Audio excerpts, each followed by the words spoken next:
வணக்கம். தனுசு லக்னத்துல பிறந்தவங்களுடைய பொருளாதார நிலை எப்படி இருக்கும் அப்படின்றத இந்த பதிவுல பார்க்கலாம். ஆக்சுவலி அவங்களோட ஃபேமிலி லைஃப் பத்தியும் நான் இதே வீடியோல கவர் பண்ணணும்னு யோசிச்சு வச்சிருக்கேன்.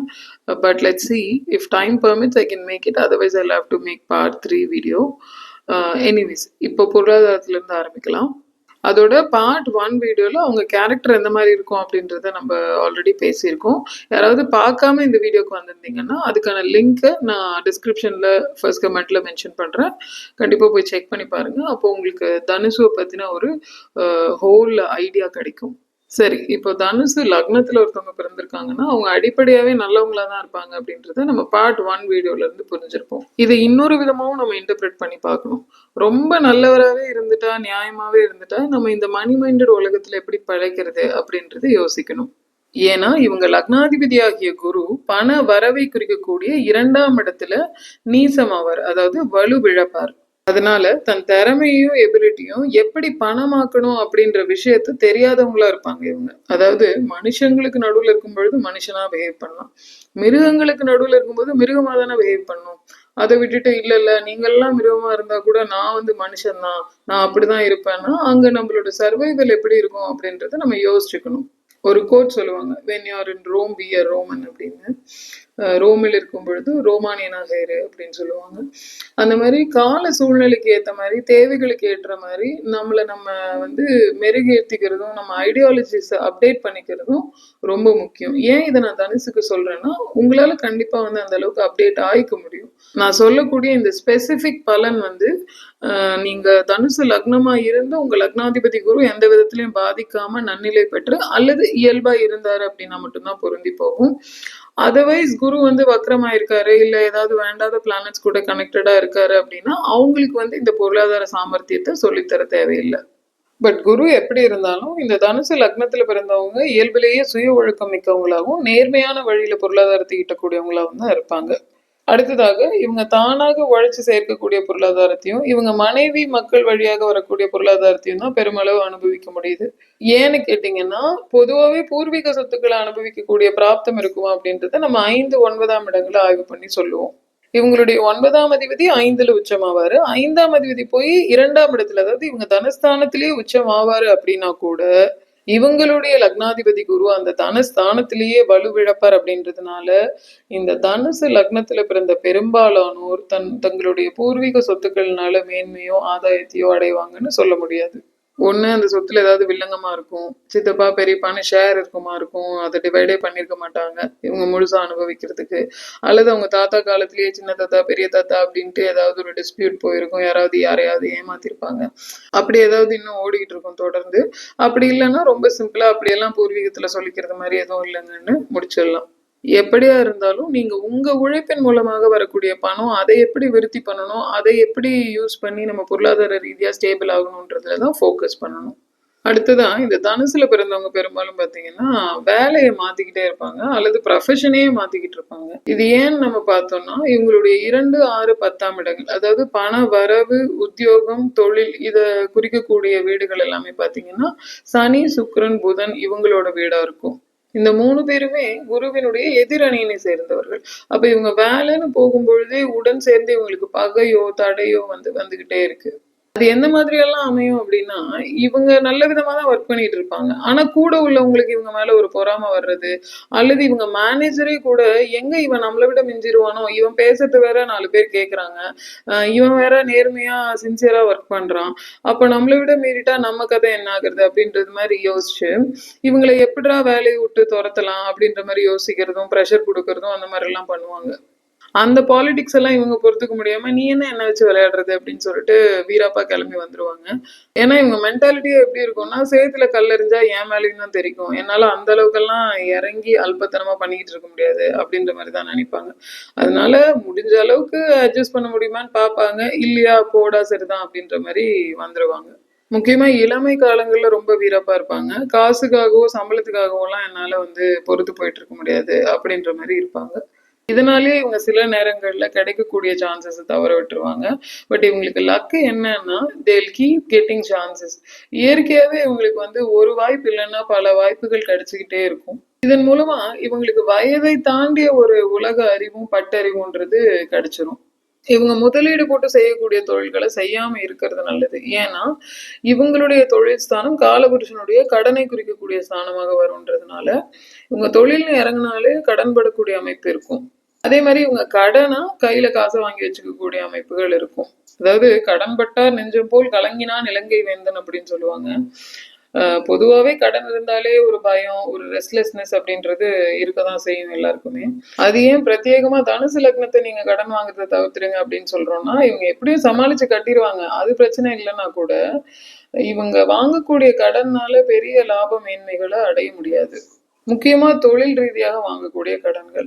மற்றபடி இவங்க சொத்து வாங்குறதுக்காக கண்டிப்பா கடன் வாங்கலாம். அது இவங்களுக்கு ப்ரொடக்டிவா இருக்கும்.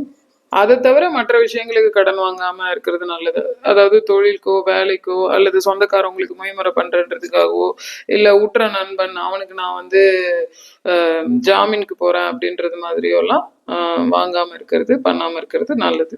இந்த தனுசுல பிறந்த நிறைய பேர் பாத்தீங்கன்னா ஹோம் ஆஃபீஸ் வச்சிருப்பாங்க. அதாவது அவங்களுக்குன்னு தனியா ஒரு ஆஃபீஸ் ஸ்பேஸ் தேவைப்படாம ஒரு வீட்லயே ஒரு குறிப்பிட்ட போர்ஷனை தொழிலுக்காக யூஸ் பண்றது அந்த மாதிரி வச்சிருப்பாங்க. இல்ல ஒரு சின்ன ரூமை அவங்களோட பிசினஸ்க்காக யூஸ் பண்ணிப்பாங்க. அந்த மாதிரி பண்ணுவாங்க. அல்லது சர்வீஸ் ஓரியன்டான வேலைகளை பண்ணுவாங்க. அது எந்த மாதிரின்னா இப்போ ஒரு வாஸ்து நிபுணரா இருக்காங்க அப்படின்னா அவங்களுக்குன்னு ஒரு தனிப்பட்ட ஆஃபீஸ் ஸ்பேஸ் தேவையில்லை இல்லையா? அவங்க டைரக்டா போய் சைட்டையோ இல்ல பில்டிங்கையோ விசிட் பண்ணி அவங்களுக்கான வேலையை பண்ணி கொடுத்துட்டு வந்துருவாங்க இல்லையா?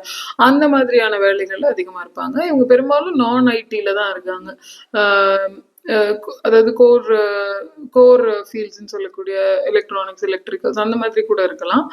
பட் இவங்க பெரும்பாலும் சாஃப்ட்வேர்ல இருக்கிறது இல்லை. ஐடில ஒர்க் பண்ணா கூட அவங்களுக்கு அந்த சாட்டிஸ்ஃபேக்ஷன்ன்றது இருக்கிறது கிடையாது. எப்படா அதுல இருந்து வெளியில வரலாம், ப்ரொஃபஷனை மாத்தலாம் அப்படின்ற மாதிரியான ஐடியால தான் இருப்பாங்க. பட் இவங்க எந்த ஒரு வேலையை எடுத்தாலும் ரொம்ப சின்சியரா ஃபோக்கஸ்டா தான் இருப்பாங்க. அதுக்கு இவங்களோட முழு முயற்சியையும் போடுவாங்க. ஏன்னா இவங்களோட சின்னமே பாத்தீங்கன்னா பாதி மிருகத்தின் மேல இருக்கக்கூடிய மனிதன் வில்லை ஏந்தி குறி வைக்கிற மாதிரியான ஒரு சின்னம் தான் இல்லையா? அப்போ அந்த சின்னம் நமக்கு என்ன சொல்லுது அப்படின்னா இவங்க எடுக்கக்கூடிய வேலையில எந்த ஒரு டிஸ்ட்ராக்ஷனுமே இல்லாம எந்நேரமும் அதை பத்தியே வெற்றியை மட்டுமே இலக்கா கொண்டு அந்த வேலையில மட்டுமே கவனம் செலுத்தக்கூடிய ஃபுல் ஃபோக்கஸ்டா இயங்கக்கூடிய ஒரு தன்மையுடையவங்களா இருப்பாங்க. முக்கியமா அந்த வேலைக்காக ஏதாவது எக்ஸ்ட்ரா ஸ்கில்ஸ் தேவைப்பட்டாலும் தேடி தேடி போய் படிக்கக்கூடியவங்களாகவும் நேரடியாகவே போய் அதை பார்த்து படிச்சு தெரிஞ்சுக்க கூடியவங்களாகவும் தன்னை அந்த வேலைக்கு தகுந்த மாதிரி அப்டேட் பண்ணிக்க கூடியவங்களாகவும் இருப்பாங்க. அந்த அளவுக்கு இன்வால்மெண்ட் இருக்கும் வேலையில.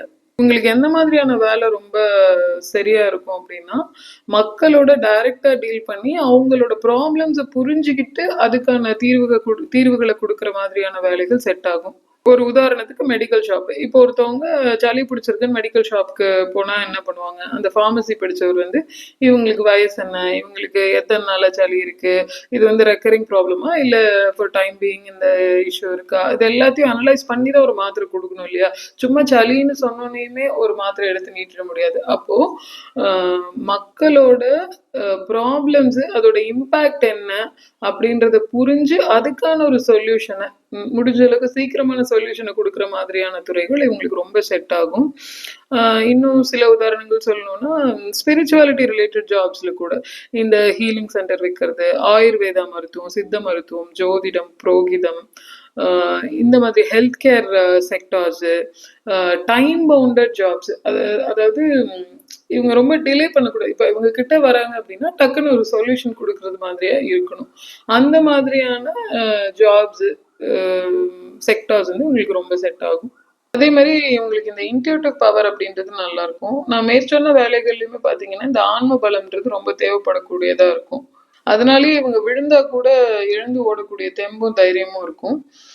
அதே போல உங்களுக்கு அடிக்கடி பணம் வரக்கூடிய அமைப்புகள் இருக்கும். அது செய்யற வேலையின் மூலமாகவோ இல்ல எந்த வழியிலுமே சீரான வருமானம் இல்லைன்னா கூட திடீர்னு ஒரு லம்சம் அமௌண்ட் கிடைக்கிற மாதிரியான அமைப்புகள் இருக்கும். அதே மாதிரி இந்த தனுசுல பிறந்தவங்க பாத்தீங்கன்னா படிச்ச படிப்புக்கும் செய்யற வேலைக்கும் சம்மந்தமே இருக்காது. அது அவங்களுக்கு பெரும்பாலும் அப்படி அமைஞ்சிருது. அடுத்ததா இவங்களுக்கு வீடு மனை சொத்துக்களை குறிக்கக்கூடிய 4ஆம் பாவகம் குரு பகவானுடைய இன்னொரு வீடாகிய மீனம். அது காலபுருஷனுக்கு 12ஆம் வீடாகவும் வரக்கூடியது அப்படின்றதுனால இவங்க ஒரு சொத்தை ஃபர்ஸ்ட் வாங்கி கைமாத்தி விட்டுடுறது நல்லது. ஏன்னா அந்த 4ஆம் வீட்டின் அதிபதியும் தன் வீட்டிற்கு 11ஆம் வீடு, அதாவது லாபஸ்தானத்துல போய் நீசமடைவார் அப்படின்றதுனால அந்த ஃபர்ஸ்ட் ப்ராப்பர்ட்டினால இவங்க பெரிய ஒரு லாப மேன்மைகளை எதிர்பார்க்க முடியாது. அதுக்கப்புறமா இவங்க நிலையான சொத்துக்களை சேர்த்து அனுபவிக்க முடியும். அப்படி இல்லைன்னா அப்பார்ட்மெண்ட் செட்டப் மாதிரியான இடங்கள்ல வீடு வாங்கி செட்டில் ஆகும் பொழுது இவங்களுக்கு ரொம்ப நல்லா இருக்கும். அதுவும் இல்லைன்னாக்கா லோன்ல இவங்க வீடு கட்டிட்டு அந்த லோனை இவங்க வந்து ஒரு குறைஞ்ச அமௌண்ட்டையாவது மெயின்டைன் பண்ணிக்கிட்டே வரும் பொழுது அந்த சொத்துனால அந்த வீட்டுனால இவங்களுக்கு மேன்மை இருக்கும். அடுத்ததான் இவங்களோட குடும்பம் மற்றும் உறவுகளை பத்தின விஷயங்களை இந்த வீடியோல ஷார்ட் அண்ட் கிறிஸ்பா பேசிடலாம். உறவுகள் அப்படின்னு எடுக்கும் பொழுது இந்த தனுசு லக்னத்துல பிறந்தவங்களுக்கு ரொம்ப லேட்டா தான் அல்லது ஒரு குறிப்பிட்ட காலத்துக்கு அப்புறம் தான் அந்த உறவுகளினுடைய வேல்யூ அப்படின்றது புரியுது. ஏன்னா இவங்க லக்னாதிபதி போய் குடும்பஸ்தானத்துல வலுவிழக்கக்கூடியவர் என்றாலும் கூட திக்பலத்துக்கு பக்கத்துலதான் குரு பகவான் இந்த குடும்பஸ்தானத்துல இருப்பாருன்றதுனால இவங்களுக்கு எப்பவுமே சப்போர்ட்டிவான குடும்பம் அல்லது உறவுகள்ன்றது இருக்கும். முக்கியமா இவங்களுடைய வாழ்க்கை துணை மனைவி அல்லது கணவன் வந்து அந்த குடும்பத்தை எந்த சூழ்நிலையும் விடாம கட்டி காப்பாற்றக்கூடியவங்களா இருப்பாங்க. ரொம்ப புத்திசாலியாகவும் சிந்தனை செயல்திறன் மிக்கவங்களாகவும் இருப்பாங்க. சம்பாத்தியம் பண்ணக்கூடியவங்களா இருப்பாங்க. இந்த வாழ்க்கை துணையா வரக்கூடியவங்க வந்து இவரை எந்த இடத்துல விட்டு பிடிக்கணும், எப்படி டீல் பண்ணா சரிப்பட்டு வருவாரு அப்படின்ற வித்தையெல்லாம் தெரிஞ்சவங்களாவும் வல்லமை பொருந்தியவங்களாவும் இருப்பாங்க. ஒரு காலகட்டத்துல வாழ்க்கை துணை இவங்களுக்கு அட்ஜஸ்ட் பண்ணி போயிருந்தாங்க அப்படின்னா இன்னொரு காலகட்டத்துல இவங்க வாழ்க்கை துணைக்கு கட்டுப்பட்டு நடக்கக்கூடியவங்களா இருப்பாங்க. அதாவது இந்த தனுசுல பிறந்தவங்க வெளியில எல்லாம் போய் இடம் பொருள் ஏவல் பார்த்து ஆள் யாரு என்னன்றத பார்த்து பேசுவாங்க. பட் குடும்பம்னு வரும்போது கொஞ்சம் வந்து ஒரு கிராண்டடா எடுத்துக்கிறது, நம்ம ஆளுங்க தானே அப்படின்னு சொல்லிட்டு டக்குன்னு ஒரு குறைய சொல்லிடுறது, டக்குன்னு வாய் துடுக்கா ஒரு ஹர்ட் ஆகுற மாதிரி பேசிடுறது, அந்த மாதிரி பண்ணுவாங்க. எந்த மாதிரியான மென்டாலிட்டியில சொல்லுவாங்கன்னா உங்களோட நல்லதுக்காக தானே சொல்றேன், நம்ம நல்லா இருக்கணுன்றதுனால தானே சொல்றேன் அப்படின்றது மாதிரி வந்து கொஞ்சம் கடுமையா பேசக்கூடியவங்களா இருப்பாங்க உறவுகளுக்குள்ள. அதுக்கப்புறமா காலப்போக்கில் அதை உணர்ந்து மாத்திக்கக்கூடியவங்களாவும் இருப்பாங்க. அடுத்ததா இவங்களுடைய அப்பா அம்மாவை இவங்க நல்லா பார்த்துக்கும் பொழுது it will add to their good karma. இவங்களுக்கு சொத்து பத்து சேர்றதுலயும் சரி அல்லது இவங்களுடைய வாழ்க்கை சுமூகமா போறதுலயும் தாய் தந்தையனுடைய ஆசீர்வாதம் அவங்களுடைய அரவணைப்பும் அன்பும் கிடைக்கும் பொழுது இன்னும் பெஸ்டா அமையும். தனுசு லக்னத்தினர் நிறைய பேருக்கு ஆண் குழந்தைகள் பிறக்கும். இவங்க செஞ்ச புண்ணியத்தினுடைய பலனாக நல்லாவே இருப்பாங்க இவங்களுடைய குழந்தைகள்லாம். குழந்தை பிறந்ததுக்கு பின்னாடி உங்களோட வாழ்க்கை இன்னும் ஒரு அமைதியான நிலையான வாழ்க்கையாக இருக்கும். இதுல என்ன ஒரு பியூட்டினா இந்த லக்னத்துல பிறந்தவங்களுடைய உறவுகளுமே வந்து நல்லவங்களாவே அமைவாங்க. அது அவங்களுக்கு பிரத்யேகமா கிடைச்ச ஒரு பிளெஸிங். இதோட இந்த பதிவை நான் நிறைவு செய்யறேன். இந்த வீடியோ உங்களுக்கு யூஸ்ஃபுல்லா இருக்குன்னு நினைச்சீங்கன்னா like, comment, share and please subscribe to my channel astrology the science of light. Thank you so much for listening. நன்றி, வணக்கம்.